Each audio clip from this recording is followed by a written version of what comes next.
Oke, selamat siang teman-teman. Hari ini kalian akan Ya, mempresentasikan tentang seni musik dan film. Waktu dan tempat dipersilahkan. oke.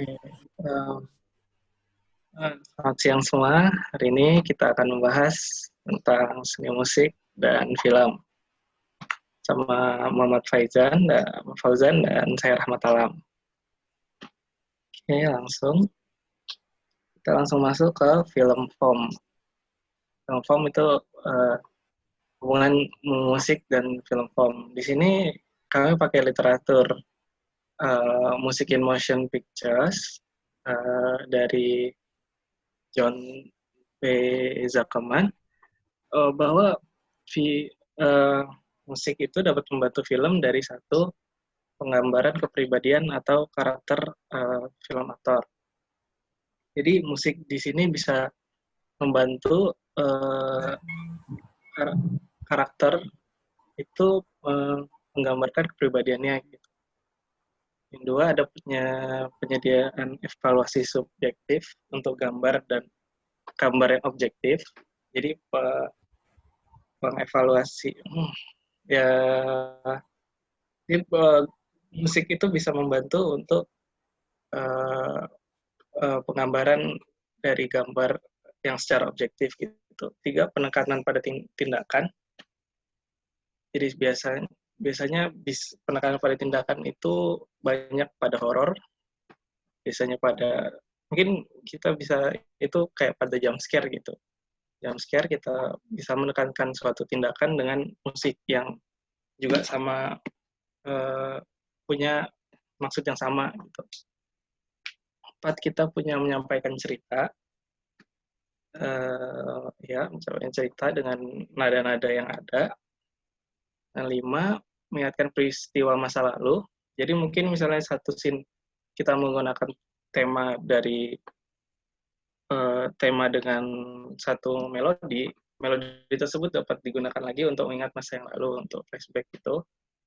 Dan enam, meramalkan masa depan.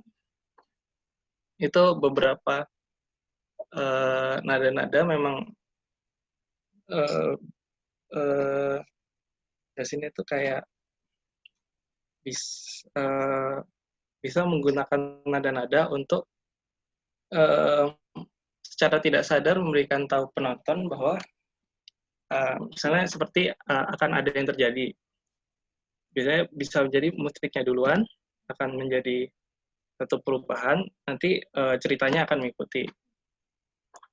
Dan pada film style. Di film style kita punya tempo dan ritme. Jadi musik juga bisa membuat uh, pace dari pace dari film itu cepat atau lambatnya bisa dibantu dengan penggunaan film.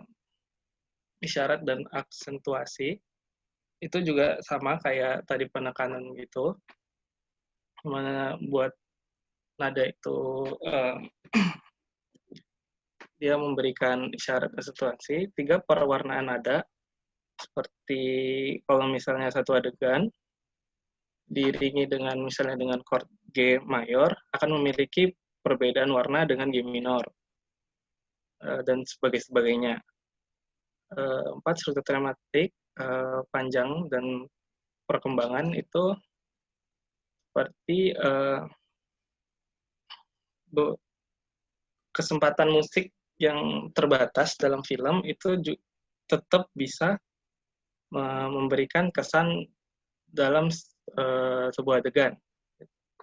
Cuma volume dan intensitas musik juga bisa mengatur di situ untuk tujuan penceritaan dan ada 6, integrasi musik, efek suara, ucapan dan visual gambar. Oke. Kalau sistem produksi pada awalnya di silent era film masih eranya sunyi, masih belum ada suara dalam film tersebut. Jadi pada pemutarannya untuk menemani gambar tersebut dengan suara di hire-lah seorang pianis yang memainkan piano secara live untuk menemani film tersebut. Ada bentuk skor dari lagu tersebut yang pakem, tapi di sini pianis juga dapat berimprovisasi saat memainkan lagu tersebut untuk menemani film tersebut. Oke. Lanjut. Sistem produksi The Golden Age of Film Scoring. Ini film yang sudah menggunakan mikrofon untuk merekam suara. Film ini diputar dengan latar belakangnya orkestra. Lanjut, Lam.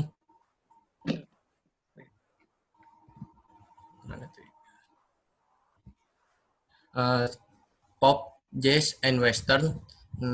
Pada tahun 1960-an, komposer jazz Henry Mancino dan Lalo Schifrin paling terkenal, masing-masing untuk film seri The Pink Panther, 1963 dan seterusnya. CBS Mission Impossible melakukan peran mereka untuk menjaga jazz tetap relevan dalam film dan TV.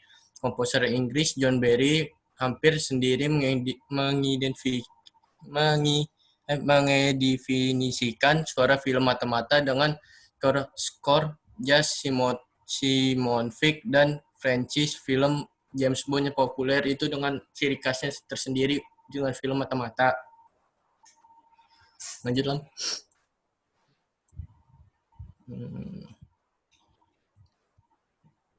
Sins and John Williams pada tahun 1973, skor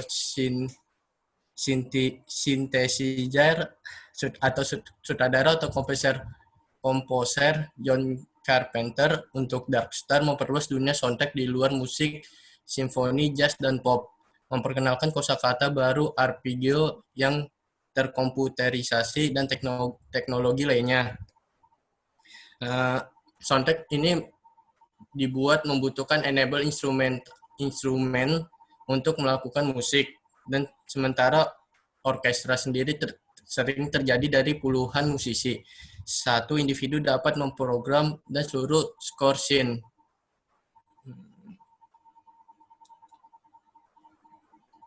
Oke, pada tahun 80-an penuh dengan soundtrack yang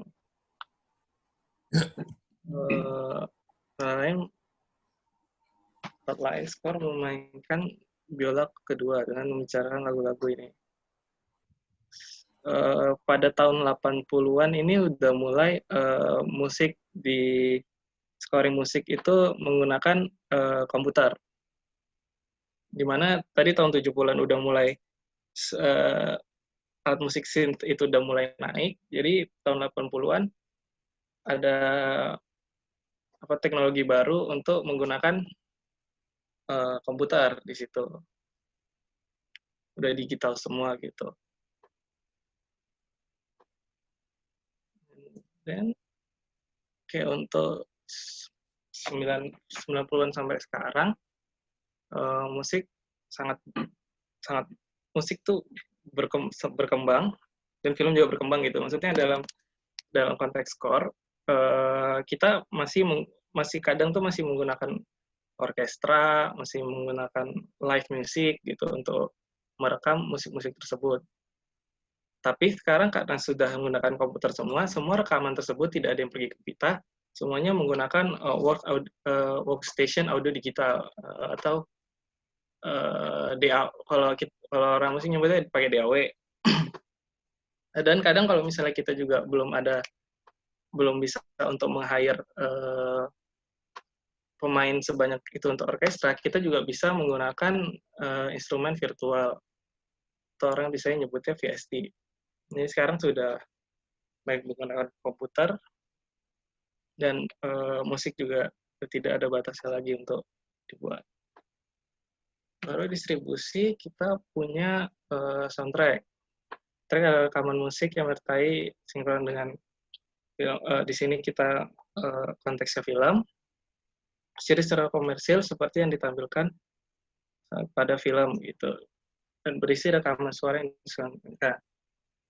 Biasanya soundtrack itu selain untuk mengiringi film yang pada skor tadi, pada lagunya sendiri, pada single sendiri akan dipasarkan ke pasar musik seperti radio, dan sekarang kita punya streaming service gitu, dengan guna bahwa untuk menaikkan popularity dari musiknya tersebut dan juga popularity dari filmnya sendiri. Jadi seperti bahan promosi, tapi sama-sama hasil karya yang bisa dinikmati. Oke, lanjut, Zan.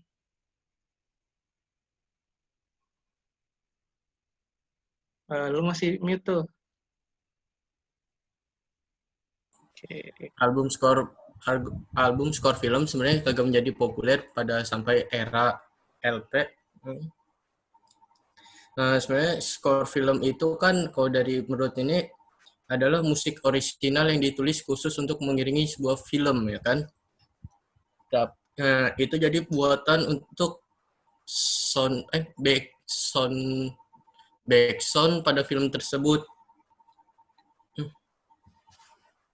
Ya, dan ya mungkin aja bisa ditambahin, Lam. Iya sih, kalau misalnya dulu masih jualan CD atau jualan kaset gitu, skor musik film itu ada yang dari distributornya itu juga pada jualin gitu, jadi bisa untuk dibisnisin lagi gitu. Jadi nggak selain di film doang, ini juga ada gitu. Sekarang di streaming service juga banyak gitu, kalau misalnya kita lihat, kita suka film terus mau dengar musiknya, itu pasti ada albumnya di digital service juga gitu. Itu sih. Jadi deh. Eksibisi film itu ada bisa di gedung teater, bioskop, televisi, smartphone. Itu berarti kalau gedung teater itu, aduh gimana lah ngomongnya ya? Tiba-tiba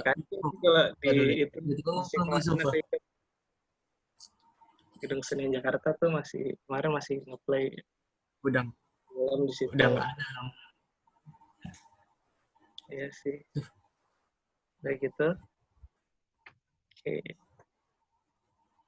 Oke, sekian dari kami.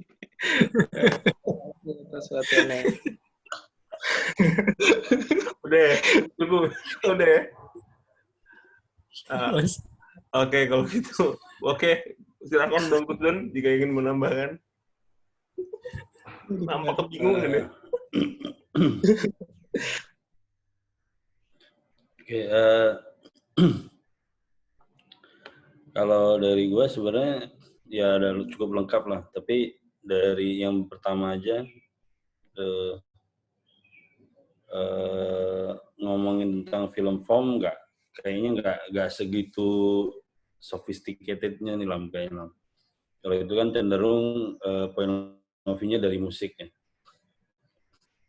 Jadi sebenarnya yang diharapkan tuh misalnya paling nggak gini, di dalam film form itu kira-kira yang dari musik apa sih yang bisa diserap? Itu pertama gitu ya. Setidaknya sih ada dua catatan. Yang pertama yang pertama itu misalnya bahwa ada banyak yang berhubungan dengan musik itu digunakan di dalam cerita di dalam film. Film form kan bagaimanapun berhubungan dengan cerita. Jadi yang pasti itu munculnya film-film yang membahas tentang pemusik setidaknya atau tentang musik. Misalnya film Amadeus gitu ya, filmnya Milos Forman, atau gue lupa di August Ross kalau nggak salah judulnya, yang anak jenius banget, denger apapun jadi seolah kayak musik buat dia gitu. Nah itu paling nggak misalnya contohnya gitu tuh, sebagai artinya nih hubungan antara film dan musik. Yang kedua, di dalam film sendiri kalau kita narik genre itu ada namanya genre musikal.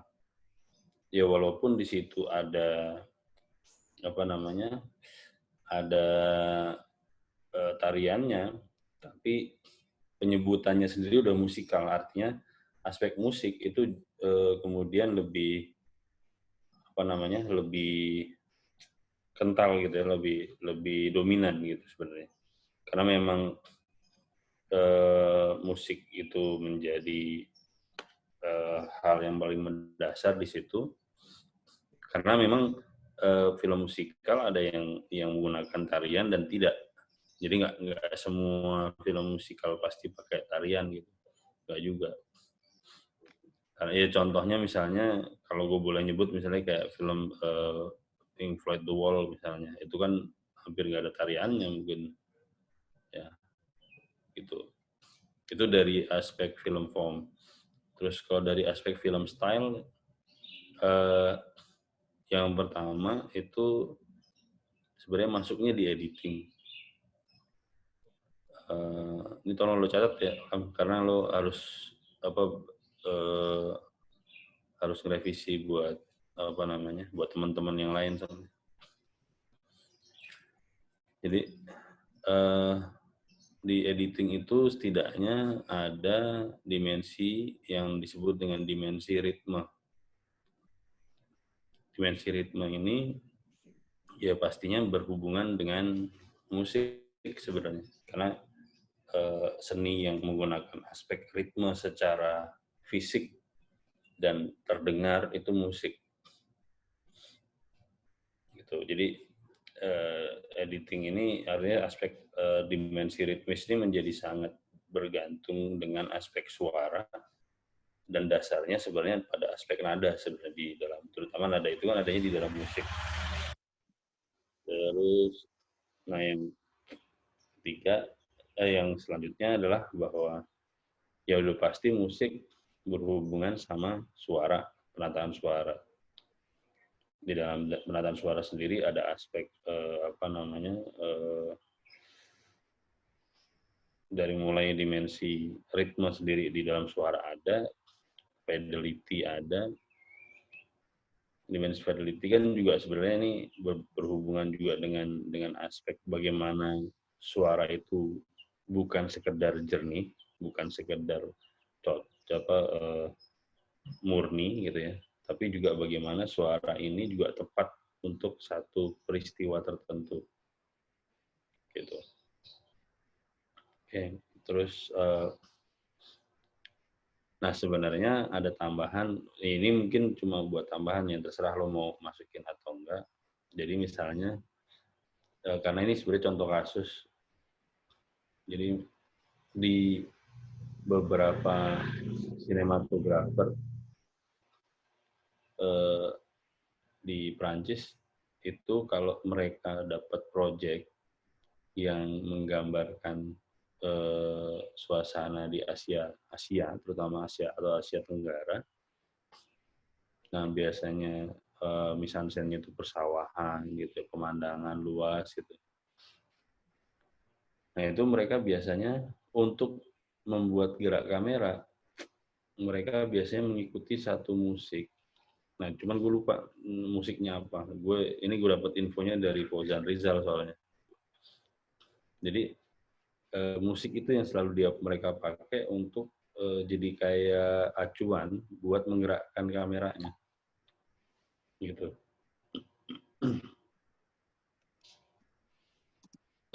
Gitu. Jadi terus kalau di apa ya, artinya itu terserah sih teman-teman mau ngasukin apa enggak ya, karena gue juga nggak bisa nunjukin apa namanya musik yang mana gitu ya. Tapi yang jelas bahwa itu fenomena itu ada, bahwa mereka, dan itu cuman satu lagu atau satu musik aja yang mereka pakai gitu.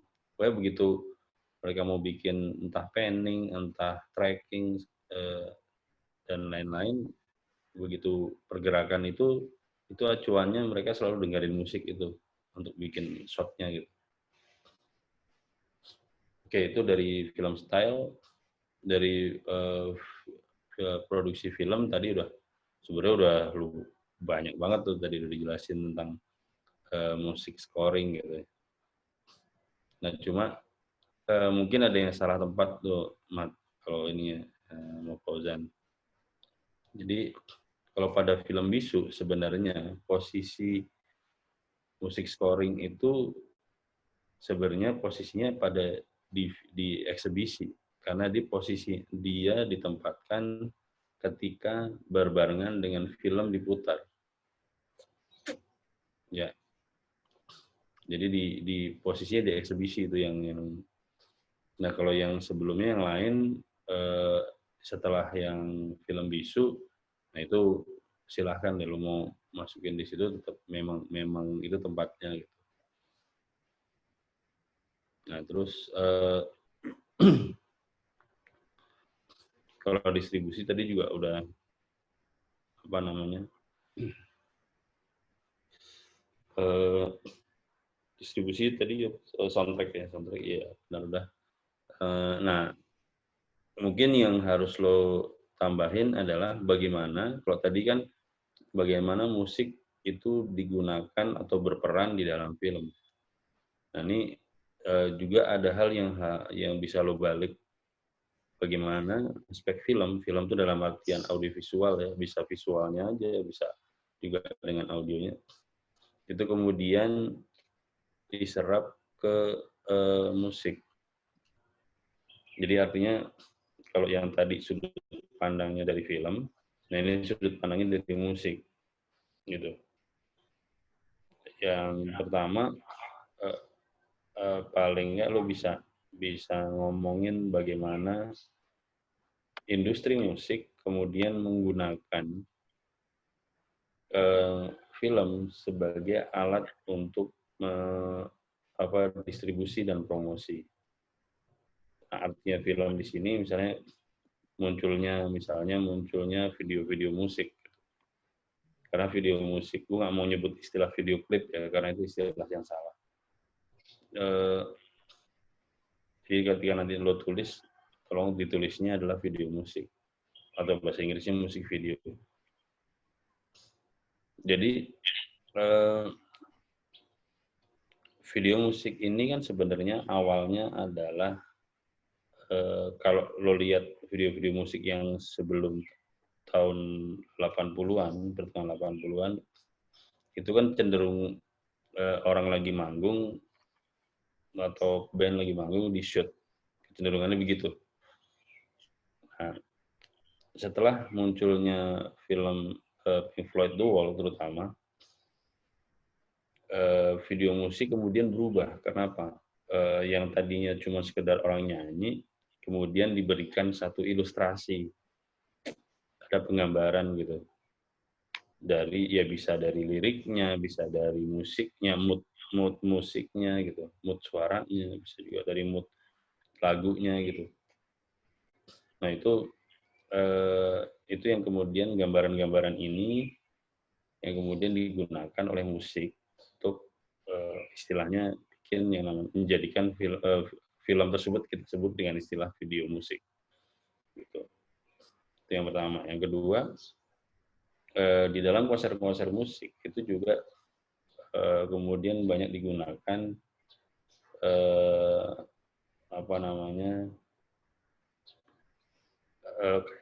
kaidah sinematografi lah. Yang pertama misalnya pakai layar, di screening gitu kan. Di konsep screening yang misalnya kalau lo lihat konser-konser gede itu kan ada buat orang yang dari jauh ya kan, itu kan kayak layar, itu kan sebenarnya konsepnya ya konsep film sebenarnya, walaupun itu memang bukan film, tapi maksudnya itu kan konsepnya dari film gitu. Ada layar kemudian diproyeksikan gambar gitu. Oke. Oh ya, yang tadi buat nambahin yang dari Pink Floyd The Wall tadi misalnya, nah itu kemudian muncul di di era setelah itu. Di era setelah itu kemudian muncul satu channel televisi, ya waktu lu mengalami atau enggak. Gue yakin sih lo tahu ada satu channel televisi yang kemudian muncul namanya Music Television atau MTV. Nah, MTV itu di istilahnya salah satu yang mempengaruhi adalah film Pink Floyd The Wall itu, walaupun nggak semua ya, tapi film-film Pink Floyd The Wall akhirnya kemudian merubah wajah video musik di Amerika dan Inggris pada waktu itu menjadi seperti yang kita pahami sekarang gitu. Jadi apa namanya? Artinya bahwa dari prinsip musik aja itu memungkinkan ada visualisasi untuk mereka membutuhkan visualisasi untuk katakanlah berkreativitas lah gitu gampangnya. Atau juga kalau misalnya lo mau lihat yang paling jelas menggunakan ilustrasi di dalam film untuk konsernya ya ada di band Pink Floyd itu lo cari apa namanya konser judulnya Pulse. Jadi Pulse itu ada layar, nah uniknya adalah layarnya adalah bentuknya lingkaran, apa namanya bentuknya tuh bundar gitu. Itu ada ilustrasi gambar yang ya di video musik manapun, di video musiknya dia juga nggak ada, adanya cuma di konser itu aja gitu. Dibuat film surrealis gitu. Jadi artinya bahwa itu kebutuhan untuk memberikan tontonan dalam wujud visual itu juga kemudian berlaku juga, ada yang kemudian digunakan oleh para pemusik gitu misalnya. Oke, kalau dari gue sih paling itu sih. Artinya ada tambahan itu mungkin nanti teman-teman coba direvisi. Oke. Makanya ini kenapa gue suruh presentasi, karena gue juga mau tahu gitu dari presentasi lo, makanya gue bisa menilai materi presentasi lo dari sini juga gitu. Nah itu aja sih kalau dari gue. Ya, oke deh kalau begitu. Apakah ada yang mau ditanyain lagi? Alam kah, Fauzan mau nanya apa? Masih ada 5 menit nih. Yoi, lost time. Apa, Jan? lempar lagi. Ya. Jadi nggak apa-apa kalau misalnya nggak ada, nanti misalnya lo ada pertanyaan, lo bisa lempar di stream di Classroom. Kan ini nanti video ini nanti akan mungkin dipotong dikit lah Muhammad bagian-bagian giniannya nih. Ya. Terus nanti akan diupload di Classroom gitu. Ya. Itu aja teman-teman. Terima kasih. Kalau gitu terima kasih atas waktunya. Sehat selalu. Pas Arjun lagi. Yuk, Assalamualaikum. Terima kasih ya, Bang. Yuk. Ya.